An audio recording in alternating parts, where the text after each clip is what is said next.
Yeah, so I normally start out my day just like waking up first thing in the morning and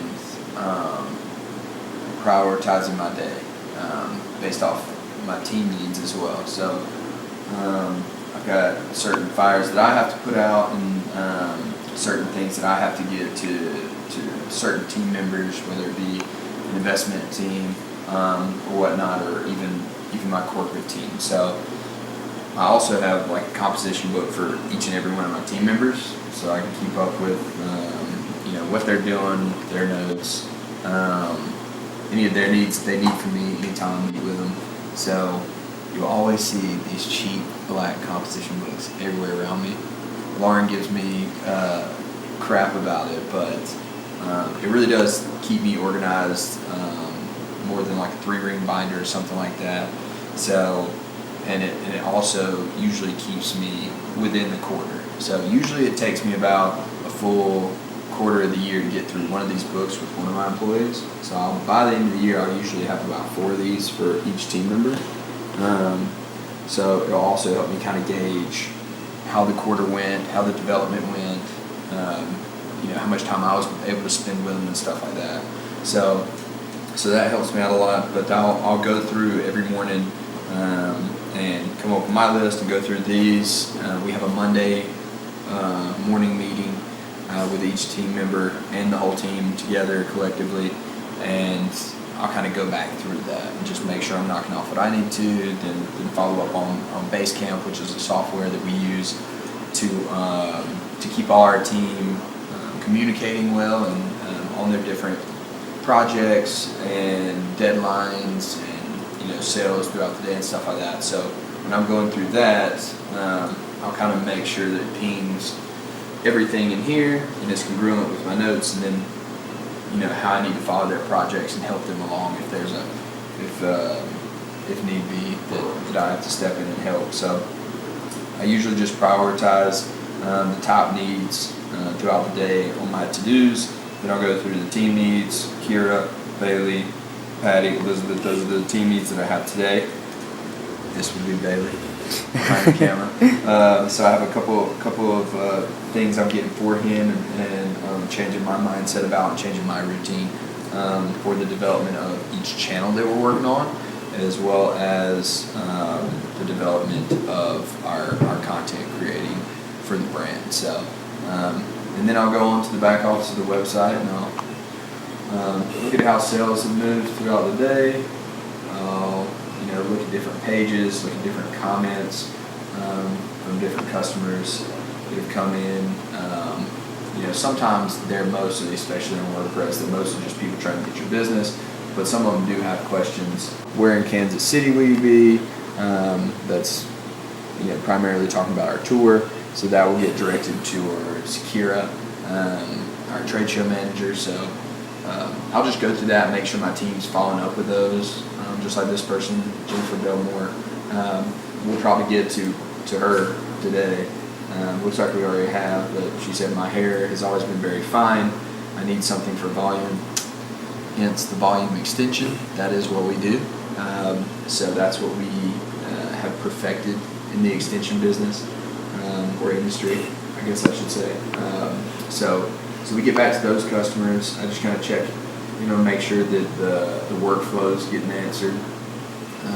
And then I look at different SEO, analytics, anything, trending on Google, to try and see, where we match up. So try and do a little bit of just like, analyzing competition, analyzing what my team needs, and try and get myself ready for a successful day that way. So you'll see me a lot on my channel just every day filling out a whole page, trying to come up with a daily to-do. This is my daily to-do. I never get it fully done, but I get pretty freaking close most of the time, so I'll take that. Yes. Hi. So as far as the web pages that you're wanting for Matthew at Marketing in America, what are you looking for specifically?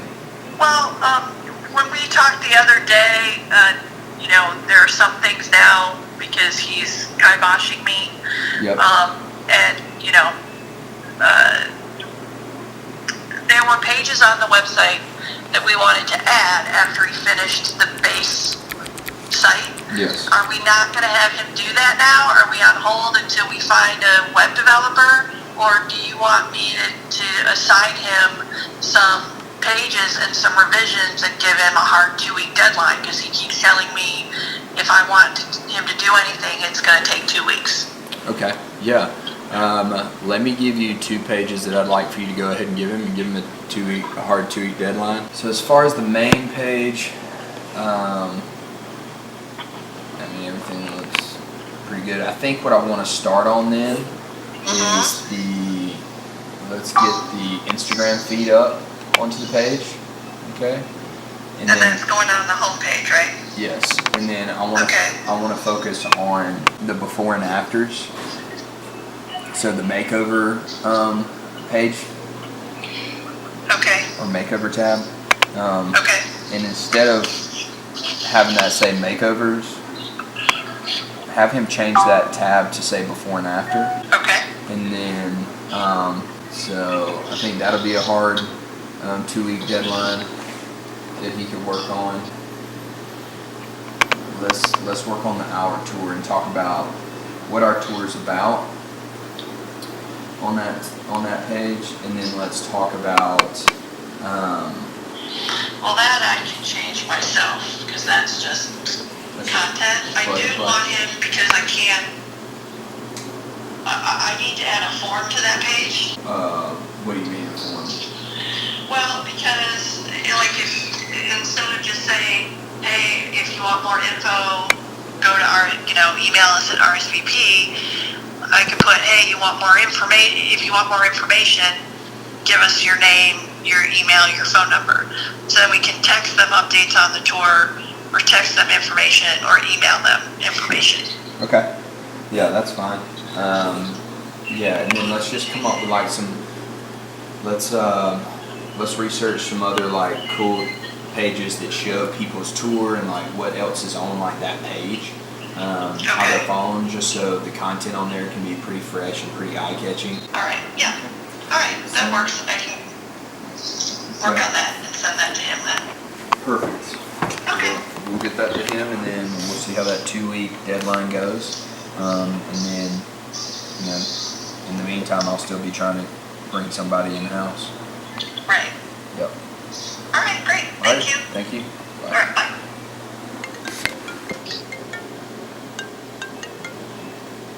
So glad you called, buddy.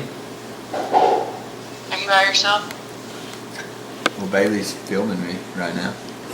And you're on speakerphone. But you can't hear what I'm saying, right? Yes, you're on speakerphone. Okay, and the take me on mic's on. speakerphone. Oh, God. This is not good, Bailey. Yeah, it was not about me. It's not good. Thank God. So what did I miss when I was gone? Or what did the audience miss, rather? Just missed, we had a new sale come through the website, so just double check that, and Haley asked me to check on the merchant end, make sure everything was good, so that she can go ahead and have one of the stylists blow it out to pull it, and so that she can box it up and ship it out to the customer. So missed that, and that's about it. We were talking about the before and afters on the website,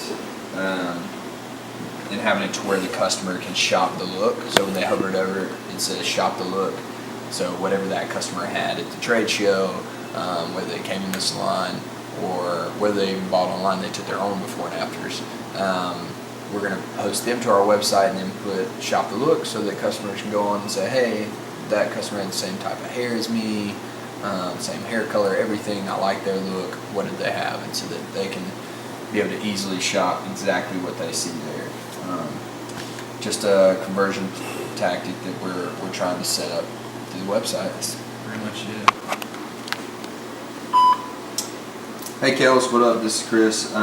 Give me a call back when you can. I'm looking to pick up this desk for one of my new employees, and so just wanted to know if you guys had it in yet. If I could come pick it up. I know you guys are still waiting on the chair, but I've got an extra chair.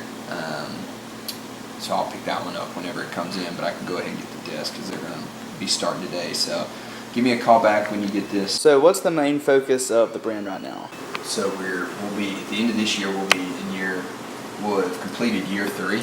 So we kind of broke it up into seasons. Right now we're going into wedding season. So some of our focus is putting content out and from a marketing perspective, the focus is focusing on wedding hair, because the funny thing is, during these weddings, these brides are looking for the top knots, the pinups, the long gorgeous hair. The problem is the extensions they use, whether it be tape in, fuse in, sew in, and tape in or just clip in rows. Say you're at a beach wedding, the wind's blowing, you're going to see all the tabs, you're going to see all the rows. If it's a tape in or fuse in or sew in extension, it's going to damage the hair when they take it out. And because it's got to go through so much rigorous work to make it look the way the bride wants it to look on her big day, it's probably only going to be able to be used one time. So they're paying close to $700, $800 for these extensions. They're spending hours to get them put in, and then they use them that one day, and then they can't use them anymore. And then their hair's being damaged after the big day. Thing is, why spend $800 when you can spend $750, $650, or even $1,000 with us, and you're going to have an extension that's a great quality extension. It's going to last for years if you take care of it correctly. And it's not going to damage your hair, and it can last. So that's one of our focuses, is getting that message out there to the wedding and to the brides out there that are looking for great quality extensions on their big day. So that's as far as marketing, focus. That's our focus, and then the focus for the team is just development. So we're looking to bring on another customer service rep this week. We're looking for one intern for our trade show division, and we're finalizing some of our stylists that have been interns with us for about 6 to 8 weeks. So we're training them into becoming full-time stylists with us that can travel. So that's a major focus for us, to be able to go out and do really well at the trade shows. And then wholesale is a major focus for us right now. The wholesale market, now that we've bulked up our inventory, we usually are on about a 10 to 12 day back order, because our product is just in that much demand across all our different colors and extensions. So that's kind of been a hurdle, but now that we've bulked up inventory to be able to supply more of our customers' needs, whether it be retail or wholesale, we're going to be focusing a lot on wholesale. So, the overall focus, not breaking it down to marketing or team or website or anything like that. The main focus is developing a department, and then having that department stay in their lane and watching them scale individually, rather than having scaling sales. We want to scale the message. We want to scale the brand reach, and then we want to scale each and every department. So that's kind of the focus, and that's kind of how we break it down. On Mondays and everything with the team is, what does your department need? How can we scale it? So, like my emails. Funny thing is, throughout my day, I'll be bouncing around through, and you can see all my emails. These are just the tracking numbers through the shipments that went out today. So 1, 2, 3, 4. Cash app? So, yeah. Okay. So about 10 to 12 shipments went out. So I go back through those. We had a new customer order come in, and throughout my day, all this will come in, different base camp stuff through our team needs, and then I'll have something from like Tony Robbins, who I like to follow and kind of see what he sends me through the day. So Tony's 5 steps for overcoming fear. I will say, most of the time, I don't really fear much, and I know that's kind of one of those things. Oh, that's such a man thing to say, but it's true. I just try to really walk by faith and understanding that, whatever's going to happen is going to happen, and then it's going to position me in a positive way, and it's up to me to turn it into that opportunity. So little stuff like that where the day can get a little hectic will just bring me back to center and help me get to where I need to be. So, and then just studying some of the competition. Hello. What up, dude? Hey, just driving to get some food. I guess I should call you Mama Smurf with your hair, but so I'm looking into the Sola Salon in Scottsdale for Tina. Yeah. For the stylist sponsorship. All those numbers are perfect. Everything you sent to me in that email, perfect. That's all the information I needed. The only thing I think I'll need is kind of when they're wanting to make this jump. Like what's a timeline for Tina and what's a timeline for Shelby, so I can get them into the Las Vegas and the Scottsdale, Arizona salon suites, and so I can kind of logistically plan out how to get them equipment, how to get them inventory, so that we can move them forward with a launch date, and so I can make sure I have the inventory orders right for the salon products, for the hair care, for the heads, the stands, for the hair that they'll be having at the location on site, and so I can make sure I can go ahead and get all that in. Okay, I'll text them both today and see if they can give me some kind of date. Yeah. So if you can give me a date, that would be huge, because then I can pretty much take off from there. And I'm going to call each and every one of these salons today and see if I can work out a marketing agreement with them, and see which spaces are I don't want to be tucked in a salon suite back in the corner. I'd rather be in the front, with great visibility. So I'm just going to kind of negotiate with them and talk to them about that, so we can set Shelby and Tina up for success in whatever position they're at. So. Okay, when I get back to the office, I can send you the name of the people I've been talking to, because they kind of already know what the situation is and how we're setting it up for her. Yep. So I can give you their names so you don't have to kind of explain what's happening, because they were very confused at first. Perfect. And so we were talking about LA yesterday with Kira as far as going out and trying to meet with the Etsy team from Etsy, and I know that's Beatrice's daughter. So can you reach out to her and see what availability she might have during those 2 days at the LA event, and see what kind of information she'd give you? So you want me to call Beatrice about coming to the LA events? No, I just want to see if we can get in, if she can see when her daughter, has availability during those 2 days. Okay. Because if not, then I don't think Lauren's going to make the trip out. But if Etsy's going to be there, then she can go in, she can work, she can meet customers, and she can also do some networking with the Etsy platform. And With Etsy. yeah. Is it Ipsy or Etsy? Etsy. EP or ET? IPSY. Wow, I was way off. Etsy. Yeah. I didn't know that either. No, okay, yeah. And then has B decided if she was gonna make that move yet, or make that purchase yet? Or you Yeah, don't know? they remember they said it was going to be 2 to 6 weeks for them to get the money together. So. Okay, yeah, I get that. All right, cool. We'll see if she can just reach out to her daughter and let us know what would be good for them, and we'll see if we can get it on the books for Lauren to get out there and meet with them. Okay, sounds good. All right, peace out, Mama Smurf. Bye. She's a good person. She is. People. She is. She does all the things. She's good.